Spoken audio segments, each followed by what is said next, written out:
અંકલેશ્વરમાં હત્યાનો ભેદ ઉકેલાયો તો મૃતદેહને બિલ્ડિંગ પરથી ફેંકી દેનાર મધ્યપ્રદેશનો આરોપી 24 કલાકમાં ઝડપાયો છે। અંકલેશ્વર શહેરમાં એક અજાણ્યા વ્યક્તિની હત્યાનો ભેદ પોલીસે માત્ર 24 કલાકમાં ઉકેલી નાખ્યો તો 10 જાન્યુઆરી 2025ના રોજ બપોરે 1 કલાક પહેલા 25 થી 35 વર્ષના વયના અજાણ્યા પુરુષનો મૃતદેહ મળી આવ્યો હતો। શરૂઆતમાં આ કેસ અકસ્માત કે મોત તરીકે નોંધાયો હતો, પરંતુ પોસ્ટમોર્ટમ રિપોર્ટમાં માથાના ભાગે બોથડ પદાર્થથી થયેલ ગંભીર ઇજાઓના કારણે મૃત્યુ થયાનું સામે આવ્યું છે। વડોદરા વિભાગના પોલીસ મહાનિરીક્ષક સંદીપસિંહ, ભરૂચ પોલીસ અધિક્ષક મયુર ચાવડા, નાયબ પોલીસ અધિક્ષક અજયકુમાર મીણાના માર્ગદર્શન હેઠળ અંકલેશ્વર બી ડિવિઝન પોલીસના ઇન્સ્પેક્ટર વીકે ભૂતિયાએ વિશેષ તપાસ ટીમ બનાવી છે। સીસીટીવી ફૂટેજ તેમજ બાતમીદારોની મદદથી આરોપીને રાજપીપળા ચોકડી વિસ્તારમાંથી ઝડપી પાડવામાં આવ્યો હતો। પૂછપરછ દરમિયાન આરોપીએ કબૂલાત કરી હતી કે તેમણે મૃતકના માથાના ભાગે બોથડ પદાર્થથી ગંભીર ઈજા પહોંચાડી હતી। પુરાવા નષ્ટ કરવા માટે મૃતદેહને બિલ્ડિંગ પરથી નીચે ફેંકી દીધો હતો। આરોપીની ઓળખ રાજુ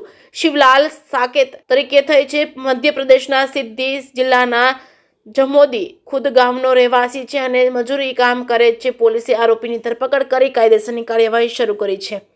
જે કેસની વિગતો સાથે કેતન મહેતા, ભરૂચ।